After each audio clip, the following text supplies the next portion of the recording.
एक स्टेटमेंट नजर से गुजरी सिंध के वजीर मेहनत सईद गनी साहब। वो फरमाते हैं कि कराची के हालात कराची के लोगों ने खुद ख़राब किए हैं। ये बात सुन के मुझे सईद गनी साहब पे बहुत हैरानगी हुई, लेकिन मैं हुस्न ज़न का मुजाहरा करते हुए ये सोच सकता हूँ कि हो सकता है कि जिस पॉइंट ऑफ व्यू से उन्होंने कहा हो वो शायद हमें समझ में ना आ रहा हो। कराची तकरीबन 4 करोड़ की आबादी वाला दुनिया का 12वां सबसे बड़ा शहर, उसमें एक वजीर की स्टेटमेंट कि कराची को कराची के लोगों ने ख़राब किया है, ये कोई ख़ास जेब नहीं देती है। खैर, हम इस बहस में नहीं पढ़ते कि उन्होंने सही कहा या गलत। एक ज़माना था कराची लोगों के लिए लंदन हुआ करता था, दुबई हुआ करता था। लोग दूर दूर से यहाँ बत्तियाँ देखने के लिए आते थे। रोशनियों का शहर कहलाया करता था। यहाँ पे ट्राम्स चलती थी, यहाँ पर बड़ी बड़ी बिल्डिंग्स थी, यहाँ पर कुशादा सड़कें थीं। ये कोई ज़्यादा दूर की बात नहीं है, सिर्फ 30-35 साल पहले अगर आप चले जाएं। मैंने अपनी तकरीबन आधी ज़िंदगी कराची में गुजारी है, इसलिए मेरे जज्बात कराची के लिए थोड़े से मुख्तलिफ। जब भी कोई इस किस्म की बात कराची के खिलाफ आती है तो मेरे जज्बात भड़क जाते हैं और फिर रहा नहीं जाता। तो कराची के हालात देख करके बहुत दिल दुखता है। ये वो शहर था जो पूरे पाकिस्तान को पालता था। ये वो शहर था जिसकी लोग मिसालें देते थे। ये अब भी दुनिया के चंद बड़े शहरों में शुमार होता है जहाँ की आबादी इतनी ज़्यादा हो।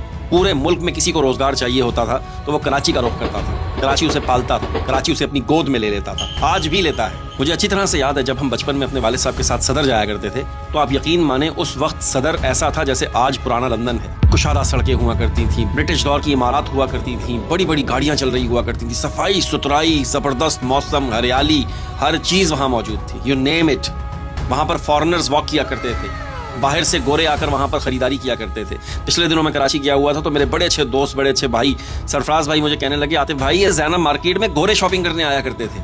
यहाँ पर खेपी आते थे और लाखों डॉलर की शॉपिंग किया करते थे। आपको पता भी नहीं होगा खेपी किसे कहते हैं। खेपी वो होता है जो किसी छोटे मोटे कंट्री से आते हैं और दूसरे मुल्कों से आकर के खेप के हिसाब से सामान लेकर जाते हैं। ज़ैनब मार्केट उस वक्त कपड़े का हब हुआ करता था। सरफराज भाई बता रहे थे कि दुनिया में कपड़ों का फैशन ज़ैनब मार्केट से निकलता था।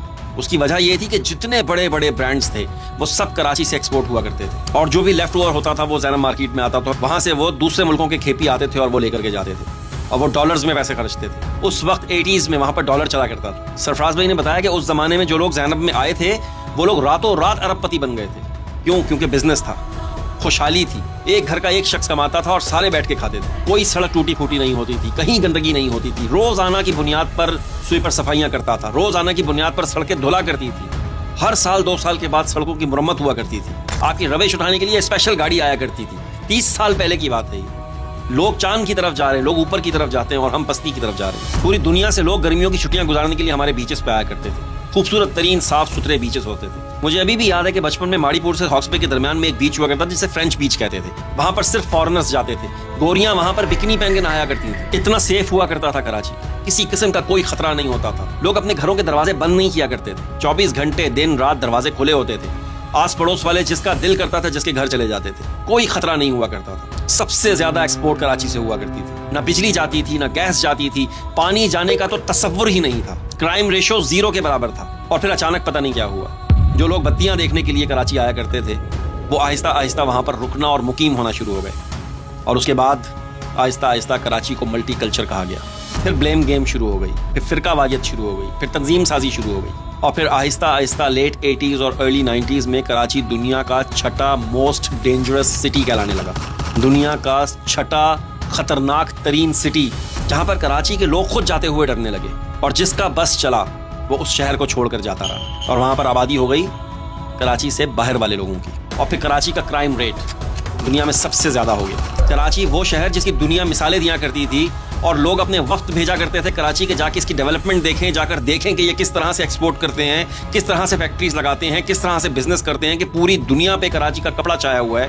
वो आहिस्ता आहिस्ता डाउनफॉल की तरफ गया और आज हमारी एक्सपोर्ट की ये हालत है कि लोग रुल गए, बर्बाद हो गए। और आप कहते हैं कि कराची को कराची वालों ने ख़राब किया है?